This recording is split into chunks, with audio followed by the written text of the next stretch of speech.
morning, dear students. I am your Hindi teacher from Smart Indian Model School. Students, today we will continue our chapter बाल गोविंद भगत today. Okay? मैंने आपको last video में बताया था कि एक तो आषाढ़ की रिमझिम बारिश के विषय में और एक बताया था भादों की अंधेरी रात के विषय में, जो कि बाल गोविंद भगत की दिनचर्या थी. आज हम लोग स्टार्ट करेंगे कार्तिक आया नहीं से. ठीक है बच्चों, now I am starting chapter. Kartik आया नहीं कि बाल गोविंद भगत की प्रभातियां शुरू हुई. तो बच्चों, जैसे ही कार्तिक का महीना स्टार्ट होता था, बाल गोविंद भगत प्रभातियां गाने लगते थे. बहुत सुबह उठ करके भगवान के भजन गाए जाते हैं, उन्हें कहते हैं प्रभातियां. ठीक है, इन दिनों वो बहुत सुबह ही उठ जाते थे और ना जाने किस वक्त उठकर वो नदी में स्नान भी करके आते थे. और नदी उनके यहाँ से कितनी दूर थी? 2 मील. वहां पर नहा धोकर लौटते थे और गांव के बाहर ही एक पोखर था, मतलब एक तालाब बना हुआ था. उसके ऊंचे से एक भिंडे पर एक ऊंची सी जगह बनी हुई थी, वहां पे बैठ जाते थे और अपनी खंजरी लेकर गाने टेलने लगते थे, मतलब गाने लगते थे हैं. और जो भी वहां पर होता था वह उसको सुनने लगता था. और ठंड इतनी ज्यादा थी कि दांत किटकिटाने वाली, मतलब बहुत भयानक ठंड थी. उसके बाद भी वो नदी में नहा करके आते थे और तालाब के पास भिंडे पे बैठ जाते थे और अपने मधुर भजन गाने लगते थे. उसके बाद में बच्चों आगे आपको बताया गया है कि खेत बगीचा घर सब पे कुहासा, मतलब कोहरा, फॉग छाया हुआ था.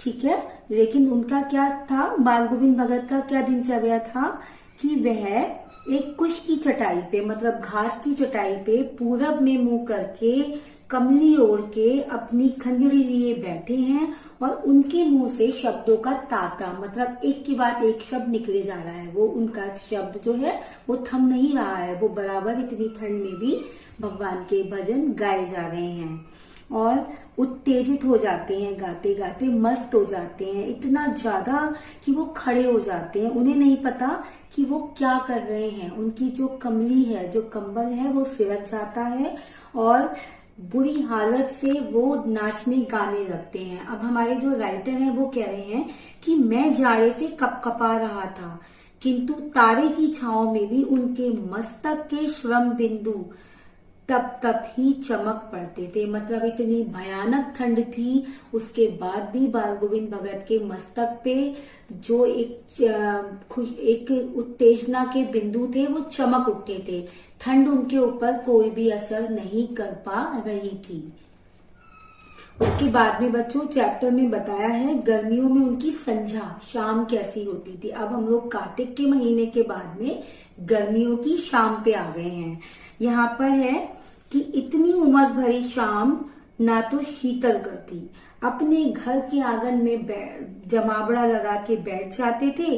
कुछ संगीत प्रेमी भी वहां पे आके बैठ जाते थे. खंजड़ियों और करतालों की भरमार उठती थी, मतलब सबके हाथ में खंजड़ी और करताल होते थे बजाने के लिए. एक पद बाल गोविंद भगत कह जाते तो दूसरा उनकी प्रेम मंडली गा देती थी. इस तरीके से धीरे धीरे स्वर ऊंचा होने लगता था और एक निश्चित ताल, एक निश्चित गति से ताल के जो उतार चढ़ाव थे ना, वो श्रोताओं के मन को भी ऊपर नीचे ले जाते थे. मतलब सुनने वाले श्रोताओं को वो भी बहुत ज्यादा मोहित कर देते थे. धीरे धीरे उनका जो तन है ना वो मन पे हावी हो जाता था. सब एकदम से खड़े हो जाते थे, नाचने लगते थे और सारे आंगन में संगीत जो है वो ओत पोत हो जाता था. मतलब पूरा जितना भी आंगन में जितना भी समा था वो कैसा हो जाता था, संगीत में मग्न हो जाता था. चैप्टर को आगे कंटिन्यू करते हैं. बाल गोविंद भगत की संगीत साधना का चरम उत्कर्ष उस दिन देखा गया जब उनका इकलौता पुत्र मर गया. बच्चों क्या हुआ था कि बाल गोविंद भगत का इकलौता पुत्र था जो देखने में कैसा था, बोंदा सा था, सुस्त था, बहुत ज्यादा एक्टिव नहीं था है. और इसीलिए बाल गोविंद उसे और भी ज्यादा मानते थे. उनका ये मानना था कि हमें ऐसे लोगों को बहुत ज्यादा प्रेम देना चाहिए, उन्हें ये महसूस नहीं कराने देना चाहिए कि वो थोड़ा सबसे हटके हैं. तो वो उसे बहुत प्यार करते थे. और क्या हुआ कि उसकी शादी भी कराई गई। उनकी एक पतोहू थी, मतलब बहू, पुत्र की वधू को कहते हैं पतोहू, वो थी। वो भी बहुत अच्छी थी, बहुत अच्छे स्वभाव की थी। उसने आते ही पूरे घर की जिम्मेदारियों को संभाल लिया था और एक तरीके से कहा जाए तो बाल गोविंद भगत को घर की जिम्मेदारियों से मुक्त कर दिया था। तो उनकी पतोहू भी बहुत अच्छी थी। हुआ क्या बच्चों कि एक बार उनका बेटा बीमार हो गया और उसकी खबर रखने की लोगों को कहाँ फुर्सत, लोगों पे कहाँ टाइम है किसी का ध्यान रखने का। किंतु जब उसकी मौत की खबर आई तो सबका ध्यान उस ओर आकर्षित हो गया। ठीक है। अब जैसे ही राइटर को पता लगा कि बाल गोविंद भगत का इकलौता पुत्र मर गया है, वे भी वहां पहुंचे और वहां जाकर वो दंग रह गए। उन्होंने क्या देखा बच्चों वहां पर कि बेटे को आंगन में एक चटाई पे लिटाकर एक सफेद चादर से उसको ढक रखा था और कुछ फूल हमेशा ही उनके आसपास थे, उसको उसके चारों तरफ बिखरा दिए थे, फूल और तुलसी दल।